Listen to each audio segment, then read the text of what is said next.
အားလုံးမျိုးတွေမင်္ဂလာပါနေသားမြဆိုတဲ့ကောင်မင်းကိုငါပြောခြင်းတယ်နော်မင်းကိုငါပြောခြင်းတယ်နော်မင်းက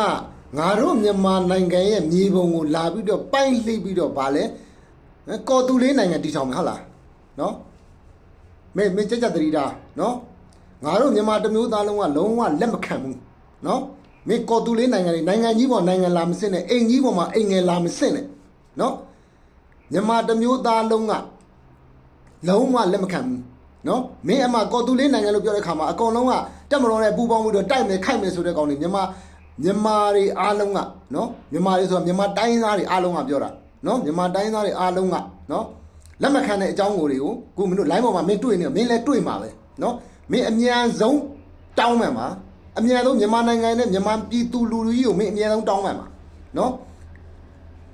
မင်းမှားပါတယ်ဆိုတော့မင်းပြတ်တောင်းမှန်ပြီးတော့မင်းကမြန်မာနိုင်ငံသားမဟုတ်ဘူးဘုံမြမွေးထားပြီမင်းကထိုင်းနိုင်ငံသားကမြန်မာနိုင်ငံပေါ်မှာလာပြီးတော့မင်းတို့နော်နိုင်ငံတစ်ခုတည်ထောင်မယ်ဆိုတာငါတို့နိုင်ငံကိုကျူးကျော်တာပဲနော်ငါတို့နိုင်ငံကိုမင်းထိုင်းနိုင်ငံသားကကျူးကျော်တာပဲငါတို့လက်မခံဘူးနော်ငါတို့ပြည်သူတွေကလည်းလက်မခံဘူးနော်အဲကြောင့်ဦးသန်းရွှေကကြိုပြီးတော့နော်ဗာလဲဒို့တောင်ဝင်အရေးသုံးပါဆိုတာတစ်ခါကြိုပြီးတော့ရေးခဲ့တာနော်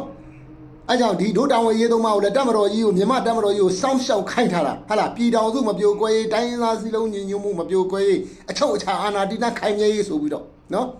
ဒီဒို့တောင်ဝင်ရေးသုံးပါကိုတက်မတော်ကိုထိန်းသိမ်းခိုင်းတာကျန်တဲ့ဒို့ပြည်သူလူထုကလည်းဒီဒို့တောင်ဝင်ရေးသုံးပါကိုနော်ထိန်းသိမ်းရမယ်မင်းတို့ကငါတို့ရဲ့မြန်မာနိုင်ငံလာပြီးတော့လှိဖြတ်ပြီးတော့မင်းကဘာလဲကွာကော်တူလေးနိုင်ငံတည်ထောင်မယ်မင်းချက်ချင်းတောင်းမယ်မချက်ချင်းမတောင်းမယ်ငါတို့ကော်တူလေးနိုင်ငံဆိုတည်ထောင်တဲ့လူတွေအားလုံးပါဝင်တဲ့လူတွေအားလုံးမြမမြေပေါ်မှာလုံးဝမရှိသေးရဘူးเนาะတခါတည်းပြောမယ်เนาะ